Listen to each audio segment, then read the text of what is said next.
Vänta. Om du ska... I'm the Alrik man! Här står vi framför en bil som är en vattendelare. Och så gör man sådär, släpper upp gaspedalen. Precis, nu försökte du låtsas som att det där var på flit. Va? Kom hit bara! Vad fan har ni? Fyrhjulsdriften gick sönder. Fortsätt färd möjlig. Nu är det i och för sig regissören som ska kunna det här. Varför händer alltid sånt här när det är du som kör? Oj, nu drog jag åt bältet. Oj, och drog igen solluckan! Den är färdig för krasch. 200 000 billigare än en M4. Och sen så sparar och så kommer man bara... Vad tar det nu då? Retursladd, det är proffsigt. BMW-bilar sedan 60-talet. Jag tycker du har ändrat ditt uttal av BMW lite grann.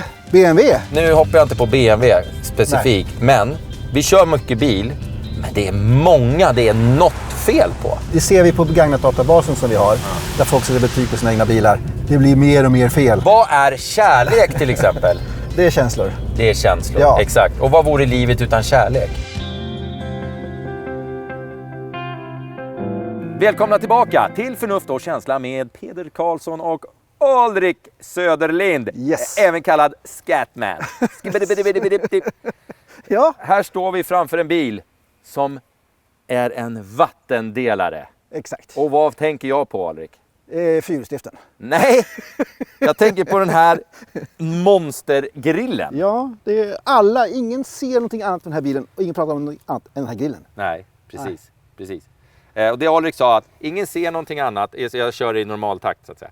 Ingen ser någonting annat och ingen pratar om något annat än den här grillen. Så, men om man inte syns så finns man inte heller. Nej, det är sant. Så det är alltså, man tar ju uppmärksamheten här. Man tar för sig. Jag tror så här, antingen gillar man den här eller så hatar man den. Just det. Det är absolut inte så att alla kommer tycka den här ser ful ut eller inte. Utan, men jag tror att den skapar så att säga, antingen gillar man den eller så hatar man den. Men du... Vad gör du? Gillar du eller hatar? Jag gillar att man vågar. Ja. Men den är inte snygg, det kan jag inte säga. Nej, det kan inte jag heller. Det är inte snygg, men jag gillar tänket. Det här är en 440. M440 i X-Drive. X-Drive. Ja. Four-wheel drive. Yes. Ja. Den här delen är ikonisk på alla BMW-bilar. Är den? Ja, fast den är fel. Den heter egentligen Hofmeister Kink som har funnits på alla BMW-bilar sedan 60-talet. Jag tycker du har ändrat ditt uttal av BMW lite grann.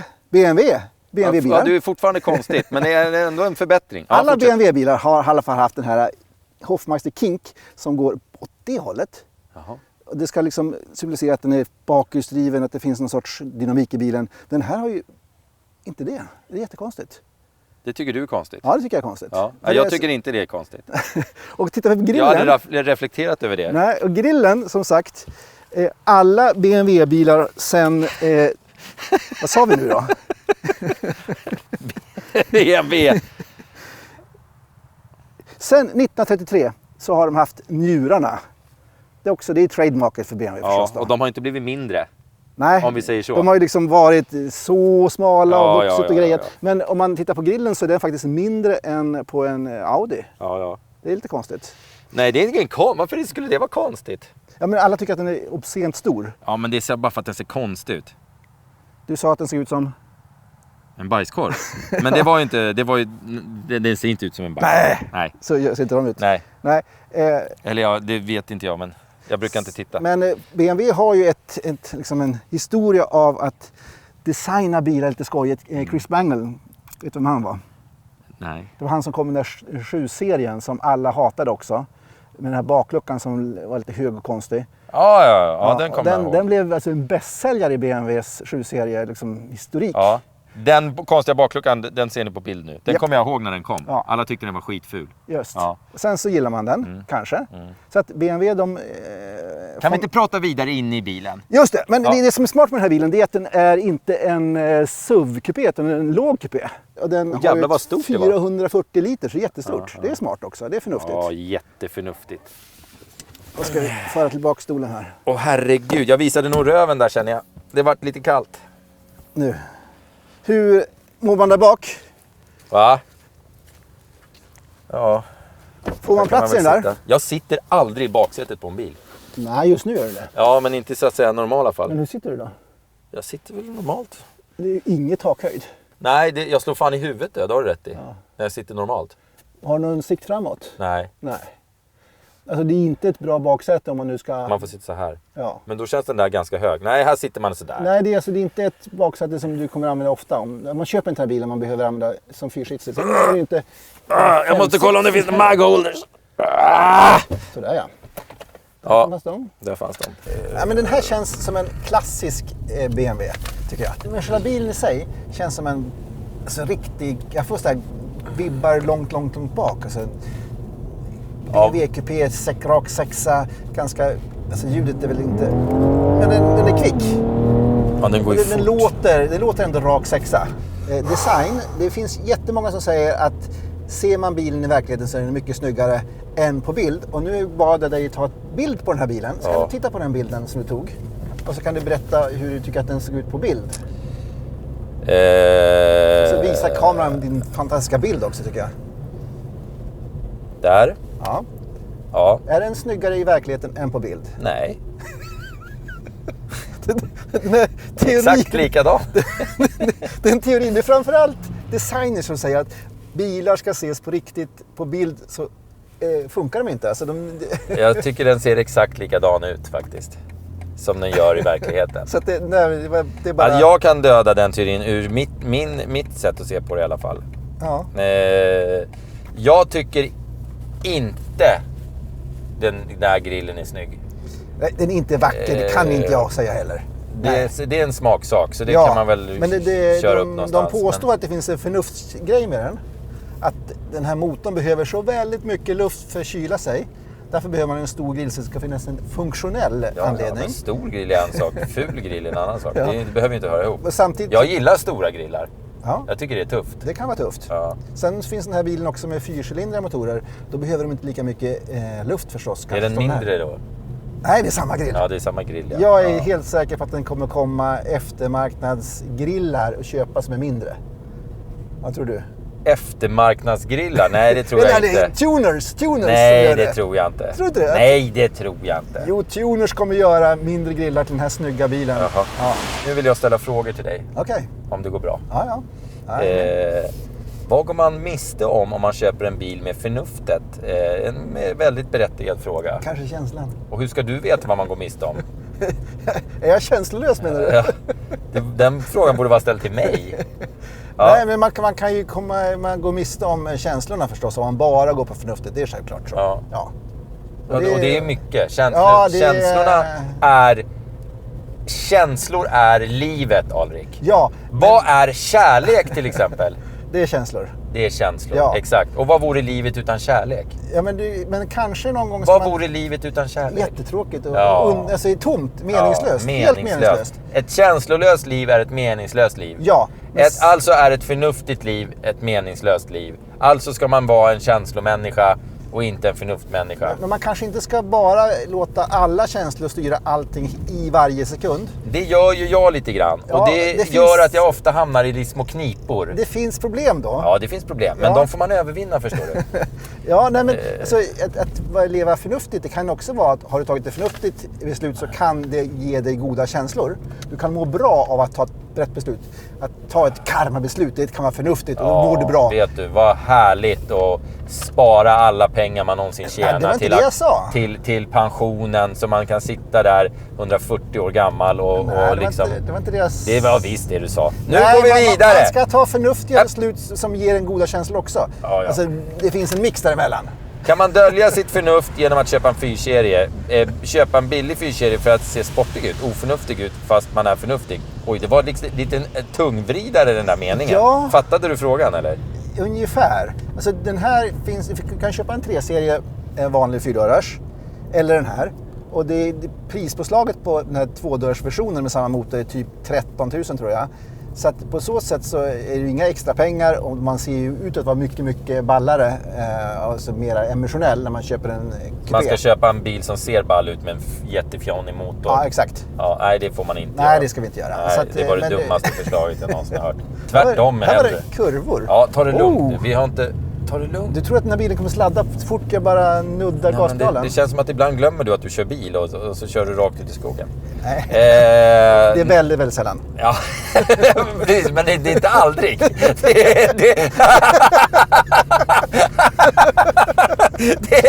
Det är bara sällan. Det är inte jätteofta det händer. Nej. Det är inte jätteofta. Så det behöver inte oroa er. Andersson undrar om fronten var snyggare förr, ställer han fråga till mig. Jag tycker ja, den var snyggare förr. Jag är inte överens med den här. Men så här är det. Precis som vi pratade om den här stora tunga BMWn sist som varit jättepoppis sen efter ett tag.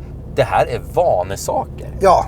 Så fort det kommer en ny grej som ser lite annorlunda ut, tycker man, vad fan är det där? Och sen efter 3 veckor så är det som är det normala. Ja. Så att man kommer vänja sig vid det, men jag tycker inte den är så jävla snygg. BMW har sagt att när de gör såna här stora steg, då kommer folk bli alldeles upprörda. Och sen så nästa bil de gör, då kan de göra lite hur som helst och ingen bryr sig. Nej. Och det intressanta är faktiskt, jag tittade på vår begagnat databas vad BMW-ägarna tycker om designen. BMW-ägarna just? BMW-ägarna tycker om sin design, alltså bilarna själva, de tycker är bilarna snygga. Och i dagsläget så är ju BMW ungefär lika snygga som vanliga bilar. Men går tillbaka 15 år, då tyckte ägarna att bilarna var mycket, mycket snyggare än andra bilar. Alltså, så att BMW-ägarnas... Men de fortsätter köpa skiten trots allt då? Ja, alltså BMW hade ett övertag på design för 15-20 år sedan. Nu så är det liksom samma sak. Jag tycker alla bilar har blivit mer generiska. Man måste bara... Ser man inte grillen lite grann så är det jävligt svårt att se vad det är för bil. Ja, men det är det som är helt med det här. Det går inte att missta sig. Okay. Nej, det gillar jag. Den har alltså vinterdäck. Vinterdäck, det är perfekt på banan här. Jag tror att det kommer vara halt idag. Det är väldigt halt. Oj, det var halt. Jag vill väl då vara... Oj, vad den tog tid på sig att välja växel där. Ja, vi ska slå i ett sportsystem tycker jag. Ja. Vad säger du om det? Säger bra toppen. Det säger bra på toppen. Det där var en fin, lugn sladd. Tycker du det? Nu tar du i lite för mycket och då går det rakt fram. Alltså, det finns inget bättre än halka. Jag skulle kunna bli förarcoach till dig, känner jag. För att Det finns inget bättre än halka. Alltså. Jag älskar att köra på halt. Ja. Det gör väl alla, å andra sidan. Men ja, det här var väldigt trevligt. halt. Väldigt trevligt. Nej, där ska vi inte sladda, Alrik. Inte där? Nej, det tycker jag inte vi ska. Och så gör man sån här, släpper upp gaspedalen. Precis, nu försökte du låtsas som att det där var på flit. Ja! Så jävla dåligt. Ja, men nu, precis. Och så nästa kurva kör du rakt. Ja, lite lift-off där. Herregud. Men det är perfekt. Alltså det är perfekt. Det är perfekt. Alltså det är perfekt. Du är på väg av i varenda jävla kurva. Nej då. Ja. Den här är alltså väldigt, väldigt förnuftig, den här bilen. För man åker ju 0,3 sekunder långsammare till 100 än en M4. Oj, nu drog du åt bältet. Ja. Det betyder att du kör lite för... Oj, och drog igen solluckan. Gjorde den är färdig för krasch. Va? Kom hit bara! Vad fan har ni gjort? Fyrhjulsdriften gick sönder. Fortsatt färd möjlig, fyrhjulsdriftssystem. Ja, så tittar man på varningen. Ta fram varningen där då. Hur får vi fram den? Det är som att sitta... Nu är det i och för sig regissören som ska kunna det här, men... Ta fram varningsmeddelanden på något sätt. Fyrhjulsdriften har i alla fall pajat. Fortsatt färd möjlig, fyrhjulsdriftssystem, information. Ja, vi får se vad som händer. Trycker man på info då? Finns det ingen informationsknapp? Det där är ju klassisk limp-mode som den gått in i. Ja, så att, den tycker inte att vi ska köra så här. Eller den vill inte köra den så här. Den är sur nu, BMWn. Vilket jag är irriterad på, för den var väl det här som den tyckte om. Ja, den har en sportdiff. Den är ju liksom gjord för att vara aktiv. Det är allt BMWs DNA är att det ska vara kul att köra. Man ska kunna ha sport plus på. Man ska kunna liksom ha... Varför händer alltid sånt här när det är du som kör? Jag har inte testat bilarna hårdare än du. Nu kör vi! Du får köra vidare.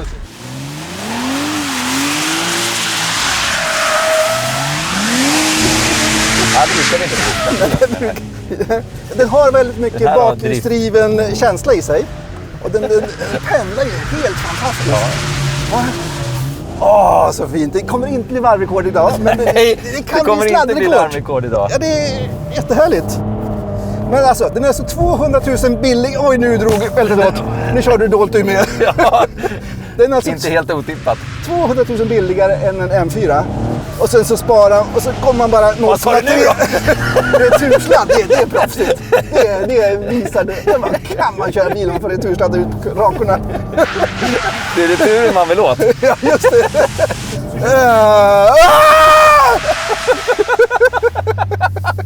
Och jag sitter fast. Har en launch control? Ja. Men jag sitter fast, jag kommer inte loss. Har du dragit åt? Har du dragit åt? Men ska vi knappa loss då? Du måste ju få luft. Ja, vi kör. Jag sitter fast. Ja, men det kan vara bra. Det är säkert. Nu ska jag försöka köra kontrollerat utan system i den här bilen. Det kommer vara mer eller mindre omöjligt. Utan system, kontrollerat och snabbt också? Ja, precis. Okej, jag är med. Klara, färdiga, kör. Och den klipper iväg bra. Men det känns som den vill sladda redan på rakan. Ja, men den känns väldigt klassisk BMW. Överstyrt och... överstyrt, ja, jo. Lite lätt, va? Jo, men mycket mer än en Audi till exempel i samma situation. Skulle jag vilja påstå. Gud, man kan inte gasa någonting. Nej. Det var fyrhjulsställ där. Ja, det är tur att vi har en fyrhjulig bil då. Ja, det är tur att det är 4 hjul på det. Ja. Jävlar vad det går långsamt. Det går jättelångsamt. Det kan man... Men det går ju, alltså så fort jag gasar så släpper det. Det var fint. Vad sa du nu då? Det var fint. En halvtimmes sladd, jävlar vad läckert. Ja, det är en halvtimmes varvtid också. Ja, det går inte att köra fort. Den går igen. 50-25. Ja, vad ska vi säga? Vi säger att det är halt ute idag. Vi säger att det är jävligt halt. Ja. Vi säger att däcken är inte riktigt anpassade för det här. Nej. Och... Men vi har testat bilen väldigt bra. Alltså man får ju en väldigt bra känsla för bilen. Varför slutar fyrhjulsdriften funka efter 3 minuter? Jag vet inte. Det är ju skitirriterande. Eller det var ju roligt i och för sig. Ja, vi fick ju bakhjulsdrift. Vi snurrade ju bägge två faktiskt. Men och du hånade mig först. Ja, och sen gjorde jag exakt samma sak själv. Men sen gjorde min snygga, du vet, när jag skulle vända sen så gjorde jag en på flit. Ja. Det var proffsigt. Ja. Jag måste säga, och nu hoppar jag inte på BMW specifikt, men vi kör mycket bil, men det är många det är något fel på. Ja, det är faktiskt så. Så det ser vi på begagnat-databasen som vi har, där folk sätter betyg på sina egna bilar. Det blir mer och mer fel. Det är många som det är fel på, och det är alltid något jävla skit. Elektronikfelen, de bara går i topp. Och ju mer el det finns i en bil, desto mer fel blir det också på. Ja, det känns som att det liksom, de har släppt kvalitetsgrejen lite. Liksom. Ja, förut så var driftsäkerhet väldigt, väldigt viktigt. Nu är det design och varumärke som verkar vara det viktigaste. Och coola features. Ja. Jag tycker vi gör så här nu, Alrik. Att vi sätter betyg på den här pajasen och sen så drar vi och käkar. Och eftersom det är en tysk bil så tänker jag... Nej, vi åt bratwurst sist vi körde tyskt. Vad fan ska vi äta då? Ja, gjorde vi M8. Pretzels. Kringlor. Den här är ingen som griper tag i mig känslomässigt. Nej. Det är inte det. Jag tyckte baksätet var dåligt. Och jag slog mig och sträckte mig lite. Du blev anfallen av... Ja, jag varit anfallen av någonting. Den får ingen jättebra känslobetyg av mig, den här bilen. Den får en 4. Det var ju rolig på bana, det får vi säga. Det var det. Jävlar vad busig den var. Det var det. Okej, den var faktiskt rolig. 5 får den. 5 får den. Den var busig på bana. Ja, den var skitbusig man vill på bana. åka ut på en och man kunde drifta i typ 15 km i timmen.